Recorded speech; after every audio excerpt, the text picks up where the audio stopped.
Greetings from Dystopia, episode 172. That video really sucked.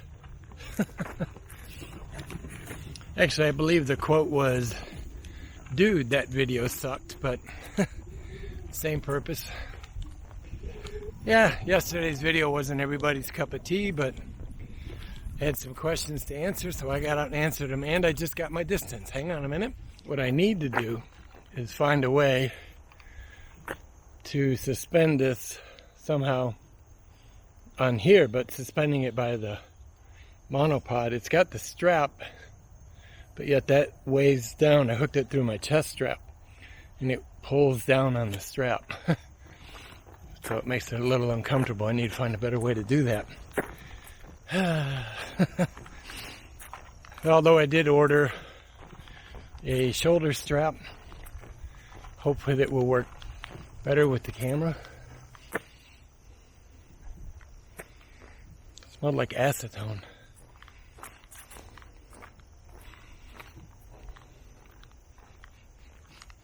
Yeah, it's right here.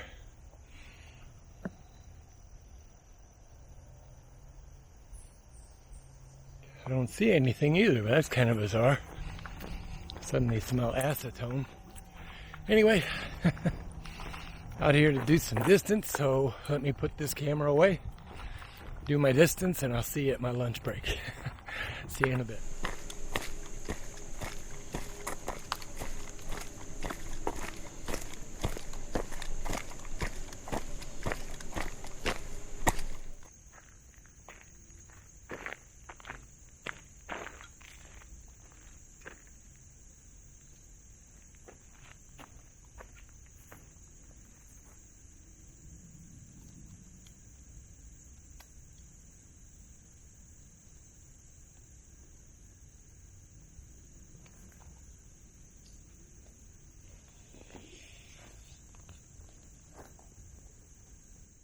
Well, that was kind of good fortune to find this tree stump. I felt like the three bears. I'm walking around looking in the woods back here for a, relatively clear spot underneath as far as ground cover and some trees. And it was just like the trees are too big to even get my straps around, or they're too small to hang on. So I gave up and just started walking. I figured I'd come across a tree somewhere down and I'll just sit on the tree. And then I find this stump. Anyway, lunchtime. See you guys in a bit. So while I was having lunch, the winds kicked up, and I heard this ruckus of a tree. And as I get a little farther down the trail, that has to be what I heard. This big old tree fell over and onto the other one. I just thought I'd shoot some video of this. This is one of my favorite snowshoeing trails. In the winter, there was a trail that went off this way and just did a loop up and down some, steep terrain.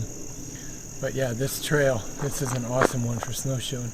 So I'm going down this hill that I was just talking about for snowshoeing, and about 2 miles, mile and a half to 2 miles from here is an old shelter. And last winter I was out here one day and somebody actually had a fire going in the fireplace in the shelter, and that was really a cool idea. So it might be something I look at doing this winter. Come out here in the heaviest of snow and just work my way out there and have a nice fire for lunch. Not a big one obviously because it's lunchtime. But yeah, I thought that would be pretty neat. Kind of made my day too, because it was a cold day, and to get out there and have that fire going and be able to sit down and have my lunch with them, it was pretty nice. I had to laugh a minute ago as I'm going down the trail past two young girls heading my way, probably mid-20s. You kind of looked and I noticed they had really decent gear and decent packs, so I kind of turned around to look as they went by, see what their packs were. Both of them have a big pink blaze on the back of the pack. If you don't know what that is, just Google Pink Blazes Appalachian Trail. You'll get a surprise. So I guess they both must have done the AT. One of them had an AT patch, but I just laughed at that. They're pink blazing it up the Appalachian Trail. Anyway, let's see.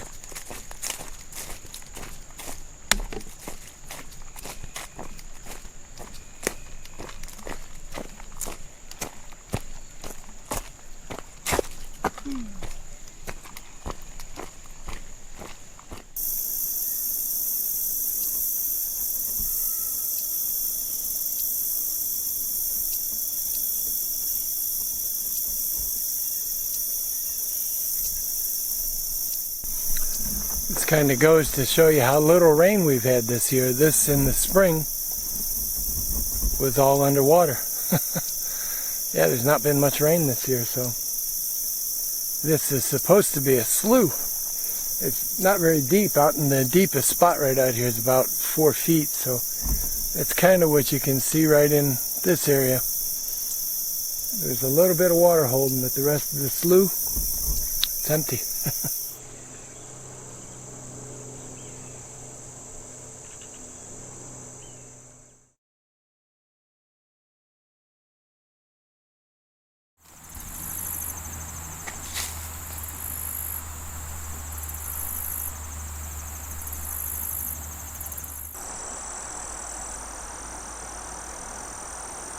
Big banded water snake.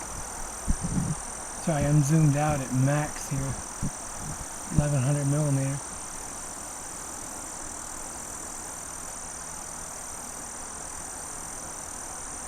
Something along the tree there too, but I can't see what it is.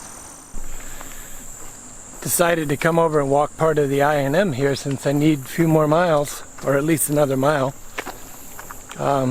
Just took a video there of a massive water snake, northern banded water snake, but he's probably got to be close to 4 feet long. I mean, he's huge. It's like that big around. It's the biggest one I've ever seen. So that was kind of a surprise to look out and see that. Kind of ease it around here, and I'll show you part of the canal.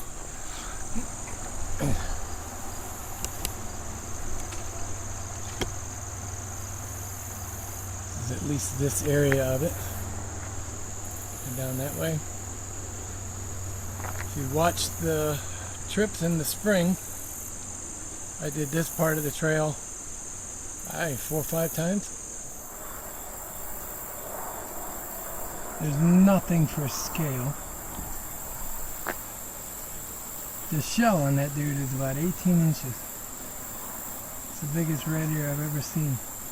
Or yeah, red ear slider. Dude is absolutely massive.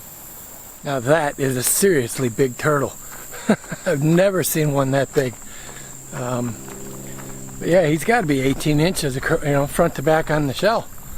Just huge. This is a cool section of the canal to walk because it's kind of penned in. There's very little water flow in this area, so in a sense it's like a giant pond. And everything grows big here. I saw a carp out here last fall. He was probably close to 35 pounds. Just massive. I didn't think about coming out here and trying to catch him. But as you can see, the banks are so overgrown, it would make it very difficult to fish.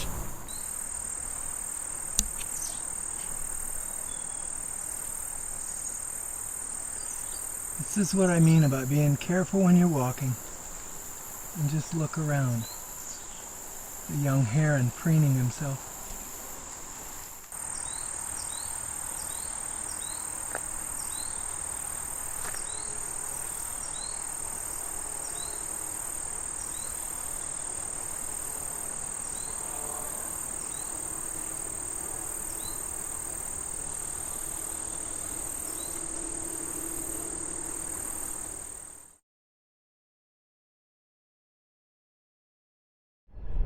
Alright guys, that's it for today.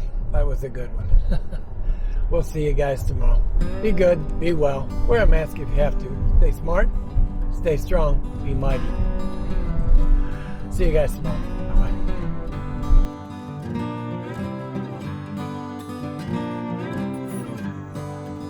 Just to show you, you can tell after the recent rain that the mountain bikers were out here while the trails were still wet, even though the guidelines posted at the park say not to ride on wet trails.